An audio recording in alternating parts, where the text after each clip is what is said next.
8 नवंबर सन 2022 को लगने वाले चंद्र ग्रहण का प्रभाव किन किन व्यक्तियों पर सबसे ज़्यादा देखने को मिलेगा, तो एक नज़र इस पर भी डालते हैं। तो यहाँ पर हम देखते हैं कि जिनका जन्म भरणी नक्षत्र में कृतिका नक्षत्र में हुआ है, जो गर्भवती महिलाएं हैं और जिनका जन्म चंद्र ग्रहण या सूर्य ग्रहण के समय में हुआ है, उन सभी पर इसका सबसे ज़्यादा प्रभाव पड़ने वाला है। उनकी मानसिक स्थिति और मानसिक दशा पर सबसे ज़्यादा प्रभाव पड़ने वाला है। ग्रहण से 12 घंटे पूर्व ही सूतक लग जाएगा, तो इसलिए सूतक में किसी भी प्रकार का शुभ कार्य करना वर्जित होता है। ग्रहण के समय में भोजन करना भी वर्जित होता है।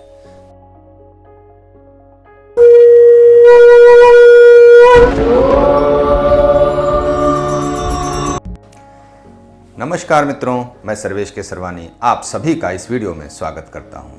आज की वीडियो में हम बात करेंगे कि 8 नवंबर को लगने वाले ग्रस्तादित खग्रास चंद्र ग्रहण की। तो यहां पर हम इस चंद्र ग्रहण के जो 12 राशियों पर प्रभाव कैसा पड़ने वाला है इसकी भी बात करेंगे, और बात करेंगे कि आपका जो प्रभाव देने वाला ये समय होगा वो कितना आपको प्रभावित करेगा। क्या आने वाला समय आपको अत्यंत परेशान करेगा या फिर आने वाला समय आपको नई खुशियां देने का कार्य करेगा। तो कैसा होगा चंद्र ग्रहण का प्रभाव, इस पर हम आगे बात करेंगे। वीडियो शुरू करें उससे पहले मैं अपने सभी गुरुओं को नमन करता हूं और आप सभी सब्सक्राइबर का दिल से धन्यवाद करता हूं। आप सभी ने हमारी जितनी भी वीडियो है उसमें जो कमेंट करते हैं उससे हमें बड़ी प्रसन्नता मिलती है, और यदि आपके अपने कोई सवाल हैं तो वो कमेंट के माध्यम से आप पूछ सकते हैं। हमारी पूरी कोशिश रहती है कि हम कमेंट के द्वारा ही आपके सभी सवालों का जवाब दे दें।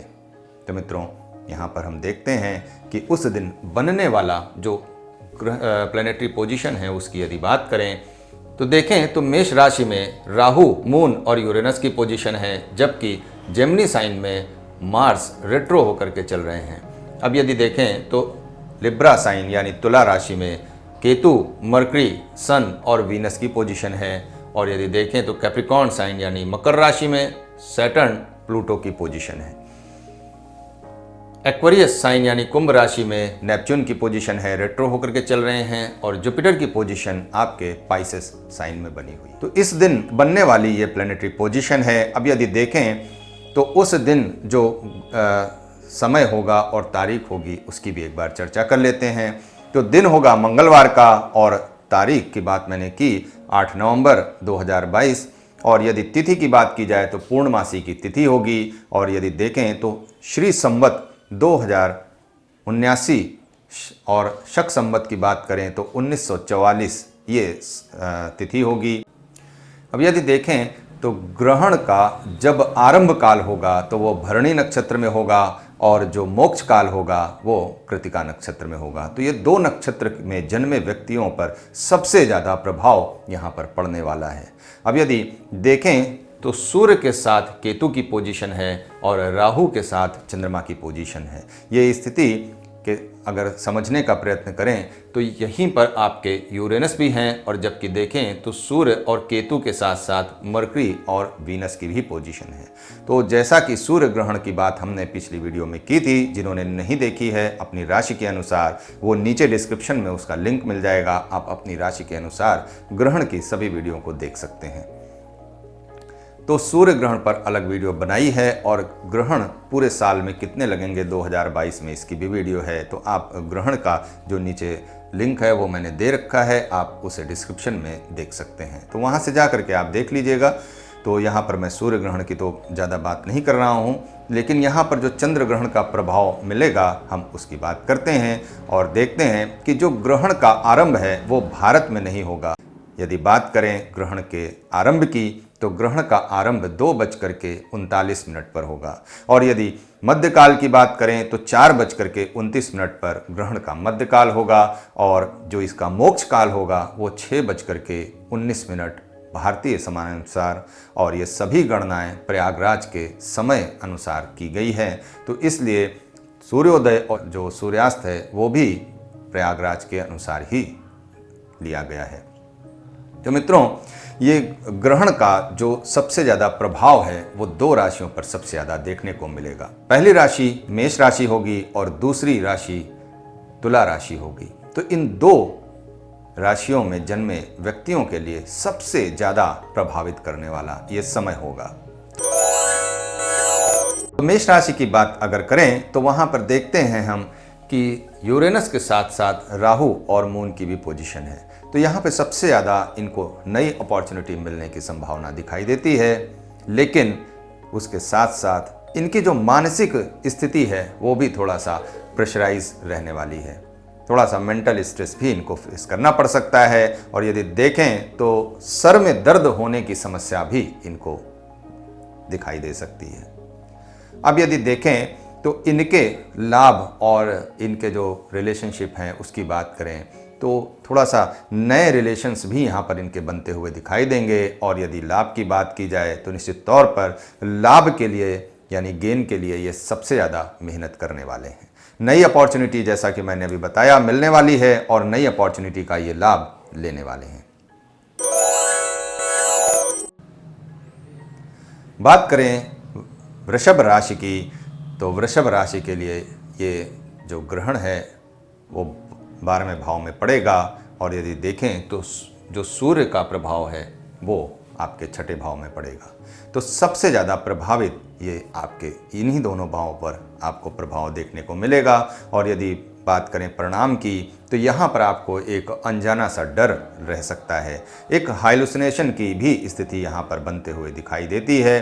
संभावना है कि बहुत कुछ आप विचार करें लेकिन करने के समय में, तो इसलिए ये समय आपके लिए एक प्रोग्राम बनाने का समय उचित होगा और यदि आप किसी प्रोग्राम पर किसी प्लान पर आप एग्जीक्यूट करना चाहेंगे तो उसके लिए आपको अथक प्रयास जरूर करना पड़ेगा।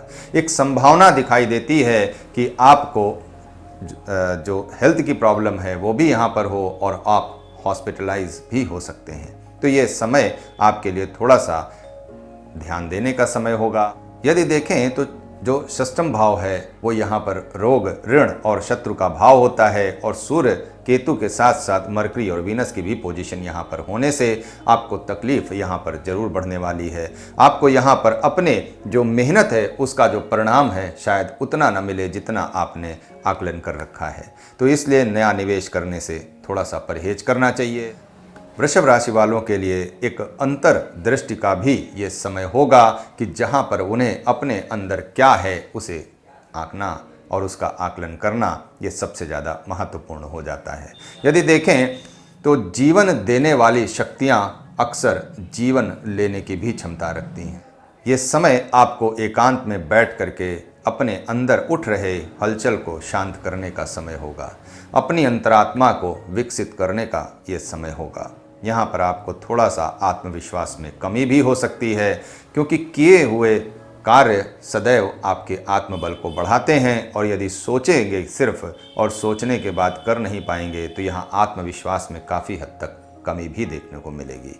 तो यहाँ पर ये एक ऐसी स्थिति बनेगी। इसके साथ साथ आप अपने ओवर कॉन्फिडेंस की वजह से भी कोई ऐसी गलती कर सकते हैं जहाँ पर आपको भारी नुकसान उठाना पड़ सकता है। तो इन सब बातों का आपको ध्यान ज़रूर रखना चाहिए। बात करते हैं अब मिथुन राशि की। तो मिथुन राशि के लिए ये ग्रहण सबसे ज़्यादा फायदेमंद होने वाला है क्योंकि मिथुन राशि के 11वें भाव में ये ग्रहण पड़ेगा और यदि देखें तो सूर्य, केतु और मरकरी की जो पोजीशन है वो आपके 5म भाव में आएगी। तो यदि देखें तो लाभ की दृष्टि से ये बहुत अच्छा समय है। अपने मित्र और अपने साथियों के साथ आप मिलकर के कोई नया कार्य शुरू करने वाले हैं और यदि देखें तो आप पर इसका प्रभाव भी बहुत हद तक पॉजिटिव ही पड़ने वाला है। नई अपॉर्चुनिटी आपको मिलेगी जिसका आप निश्चित तौर पर लाभ उठाएंगे। लेकिन सब कुछ अच्छे होते हुए भी यहाँ पर मैं एक बात जरूर कहना चाहूँगा कि किसी भी इल्यूजन में न पड़ें। भ्रम की स्थिति यहाँ पर जरूर आपके साथ होने वाली है। यदि भ्रम में आप किसी भी तरीके का गलत फैसला लेंगे तो उसका खामियाजा भी आपको भुगतना पड़ेगा। यदि देखें तो रिलेशनशिप यहाँ पर आपका सबसे ज़्यादा प्रभावित होने वाला है।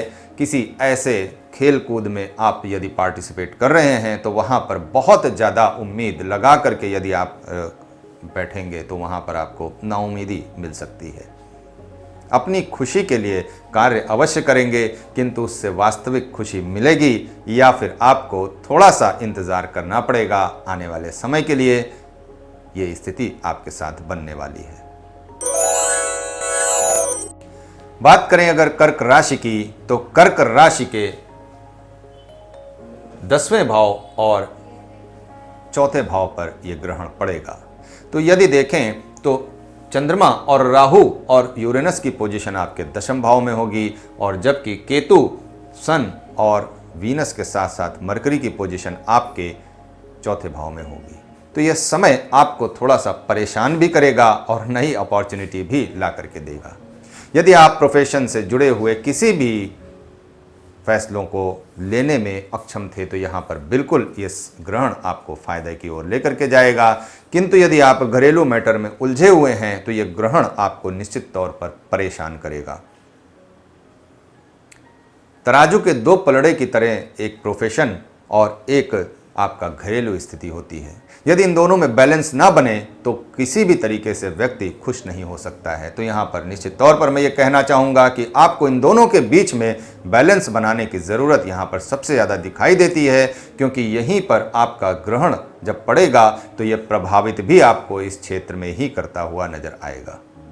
तो मित्रों, यदि आप बिजनेस कर रहे हैं और बिजनेस में कुछ नई अपॉर्चुनिटी जोड़नी है, कुछ नई अपॉर्चुनिटी प्राप्त करनी है, कुछ नया ऐड ऑन करना है, या फिर जॉब में आपको प्रमोशन चाहिए और उसके लिए आप बहुत दिनों से प्रयत्नशील थे, तो निश्चित तौर पर यह समय आपको प्रभावित करेगा और इससे आपको अपनी मनचाही स्थिति प्राप्त करने में हर प्रकार से संभव मदद मिलेगी। पुरानी परंपराओं से यदि आप बाहर निकलने की बहुत ज़्यादा प्रयास करेंगे तो वो कहते हैं कि दलदल में यदि आप ज़्यादा प्रयास करेंगे तो दलदल में और धंसते चले जाएंगे। तो यही स्थिति रहेगी, इसलिए पुरानी परंपराओं को छोड़ने का बिल्कुल भी विचार न करें, क्योंकि आप भ्रम की ओर जाने की स्थिति में आ जाएंगे। बात करें सिंह राशि की, तो सिंह राशि पर यह ग्रहण का प्रभाव आपके 3रे भाव में और 9वें भाव में देखने को मिलेगा। सबसे ज़्यादा प्रभावित आपको 3rd हाउस करेगा, यानी 3रा भाव। और यदि देखें तो 3रा भाव हम सभी जानते हैं कि भाई बहनों का और पड़ोसियों का भाव होता है। यदि आप राइटिंग के शौकीन हैं तो यहाँ पर आपको निश्चित तौर पर यह समय आपको नई अपॉर्चुनिटी देगा, और यदि आप इंटरनेट से जुड़ा हुआ कोई काम करते हैं तो यहाँ पर आपको उसमें नई संभावनाओं को तलाशने का सबसे ज़्यादा अच्छा समय मिलेगा। तो देखा जाए तो कुछ हद तक ये आपको पॉजिटिव रिजल्ट देगा, लेकिन कुछ हद तक ये आपको निगेटिव रिजल्ट भी देगा।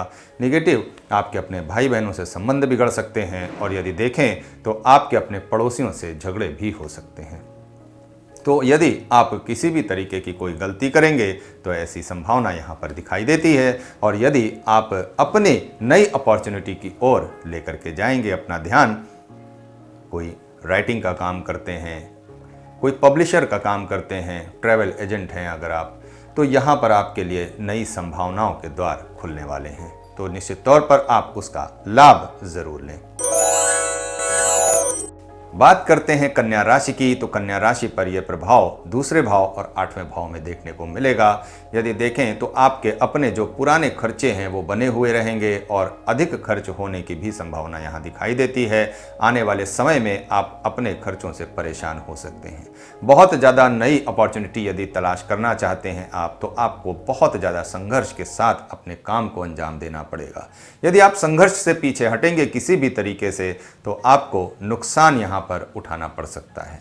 तो कुल मिलाकर के यदि देखें तो आपके फाइनेंस पे सबसे ज़्यादा प्रभाव पड़ने वाला है, और सबसे ज़्यादा प्रभावित आपके फाइनेंस को ही ग्रहण करेगा। बात करते हैं लिब्रा साइन यानी तुला राशि की,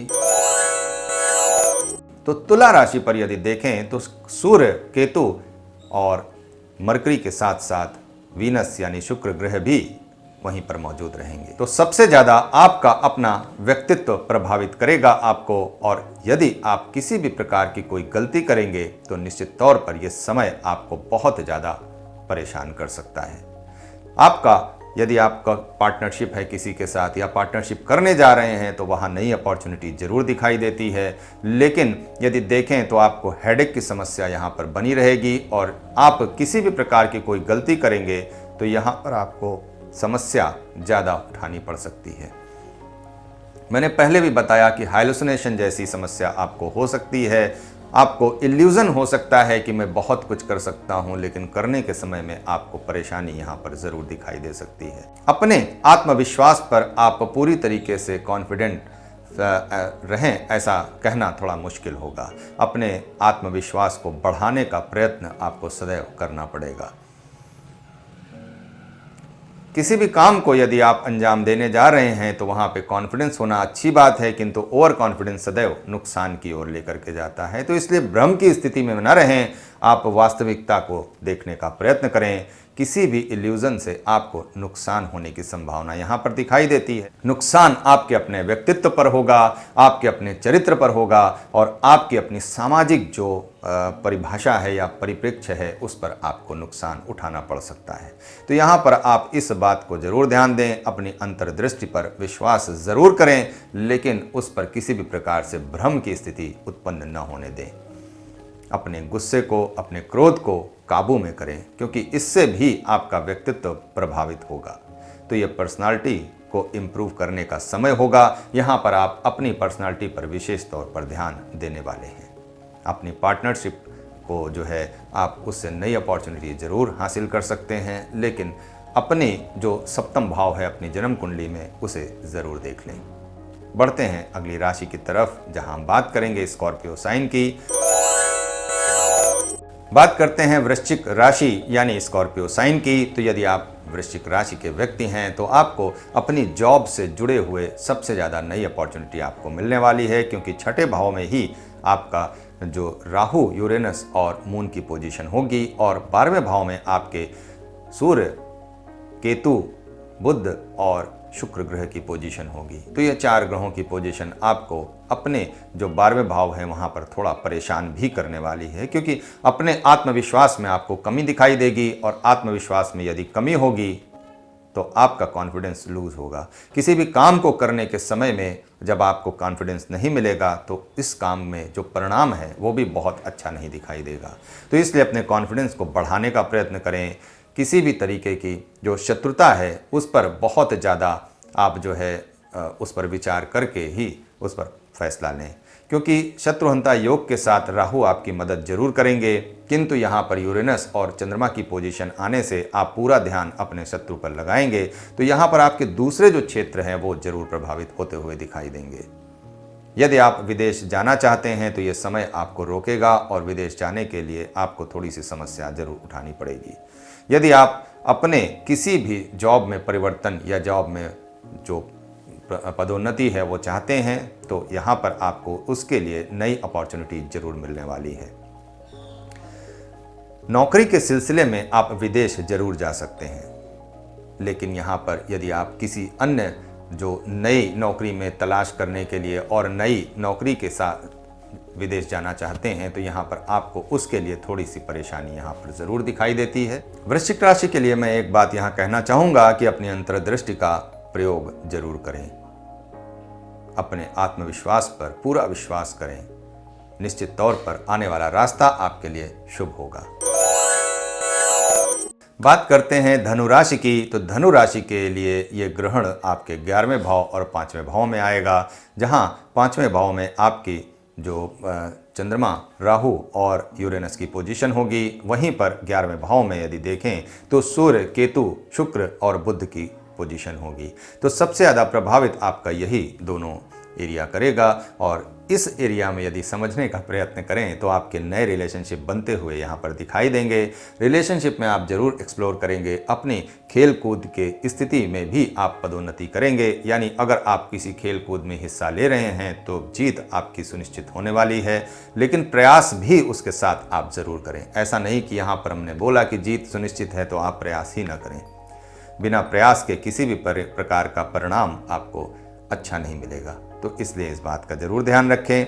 मित्रों, यदि अपने मित्र और अपने जो जानने वाले, अपने जो सोशल एनवायरनमेंट है, उससे आप बहुत ज़्यादा सहयोग की उम्मीद करेंगे तो यहाँ पर आपकी अपनी अंतरात्मा दुखी जरूर हो जाएगी।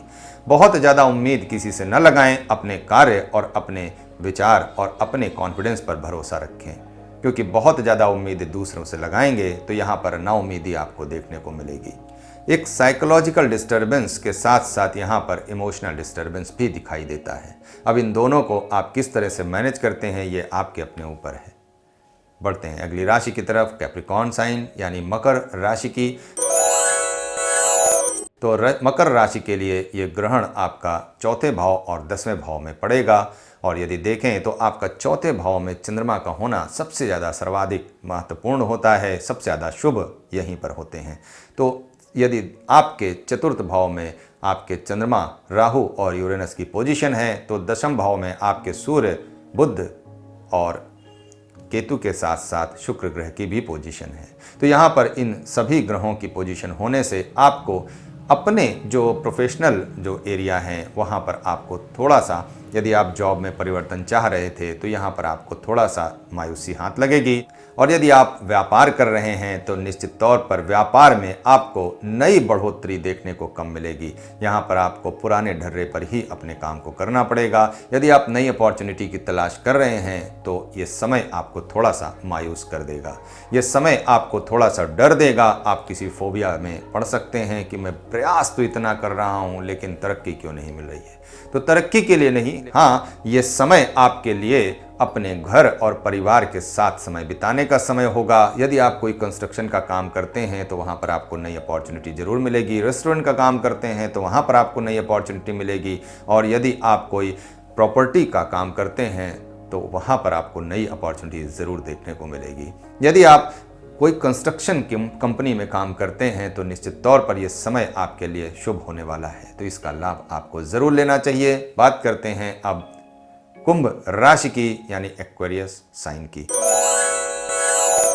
तो एक्वेरियस साइन में ये समय आपके लिए 3rd हाउस और 9th हाउस में प्रभावित करता हुआ दिखाई देगा। और यदि देखें तो एक्वेरियस साइन में आपके जब तीसरे भाव में ये चंद्रमा, राहु और यूरेनस की पोजीशन होगी तो वहीं पर आपके 9वें भाव में आपके सूर्य, केतु के साथ साथ बुध और शुक्र की भी पोजीशन होगी। अब ये समय आपको कितना प्रभावित करेगा, इसे ऐसे समझिए कि यदि आप ट्रैवल एजेंट हैं, कोई ब्रोकरेज का काम करते हैं, प्रॉपर्टी में ब्रोकरेज का काम करते हैं, या बैंक से या फाइनेंस से जुड़ा हुआ किसी भी प्रकार का ब्रोकरेज का काम करते हैं, तो निश्चित तौर पर यह समय आपको नई अपॉर्चुनिटी से नवाजेगा। लेकिन यहाँ पर आपने अगर कोई सावधानी नहीं बरती तो यहाँ पर आपको नुकसान भी उठाना पड़ेगा। यदि आप विदेश में रहने जाना चाहते हैं और उसके लिए वीज़ा अप्लाई करते हैं तो यहाँ पर आपको वीज़ा एक्सेप्टेंस की भी संभावना यहाँ पर बिल्कुल दिखाई देती है। ऐसी स्थिति और ऐसे योग बन रहे हैं जहाँ पर आपकी सभी मनोकामनाएं पूर्ण होंगी। लेकिन वहीं पर यदि देखें तो सूर्य और केतु की पोजीशन आपके 9वें भाव में है, जो आपको विदेश जाने से रोकने का भी काम करेगा। कोई ऐसी अड़चन जरूर आ जाएगी जहां पर आपको सब कुछ सहमति होने के बावजूद भी कोई नई अड़चन ने आपको रोकने का काम किया। तो ये स्थिति आपके अंतर्द्वंद की हो जाएगी। और यहाँ पर यदि आप बहुत ज़्यादा परेशान होंगे तो आपको हेडेक की समस्या निश्चित तौर पर होगी। और यदि देखें तो आपको जो साइकिक सेंसिटिविटी है वो भी डिस्टर्ब होते हुए यहाँ पर दिखाई देती है। अपने इमोशन को पूरी तरीके से कंट्रोल में करें, अन्यथा इमोशनल डिस्टर्बेंस का भी सामना आपको करना पड़ सकता है। अपने क्रोध पर आपको काबू जरूर रखना पड़ेगा, क्योंकि बहुत ज़्यादा क्रोध सदैव किसी भी बने बनाए काम को बिगाड़ने का काम करता है। तो इसलिए इसका ध्यान आपको ज़रूर रखना होगा। बहुत ज़्यादा गर्म मिजाज से आप किसी भी काम को न करें, ऐसी सलाह आपके लिए निकल करके आती है। बात करते हैं मीन राशि की, तो मीन राशि पर यह शुभ प्रभाव पड़ने वाला है क्योंकि इनके दूसरे घर पर यह प्रभाव पड़ेगा। और जब ग्रहण का प्रभाव आपके दूसरे घर पर पड़ेगा, यानी राहु, मून और यूरेनस की पोजीशन आपके दूसरे भाव में होगी, तो वहीं पर सूर्य की पोजीशन आपके अष्टम भाव में होगी। तो यहाँ पर कुछ हद तक आपको परेशानी भी देखने को मिलेगी और कुछ हद तक आपको अच्छा जो परिणाम है वो भी देखने को मिलेगा। यदि आप अपनी वेल्थ में बढ़ोतरी चाहते थे तो ये समय आपके लिए नई वेल्थ को क्रिएट करने का समय होगा। आप अपने प्रयासों को पुरजोर तरीके से कोशिश करें, यहाँ पर आपको संभवतः लाभ की स्थिति आपको देखने को मिल सकती है।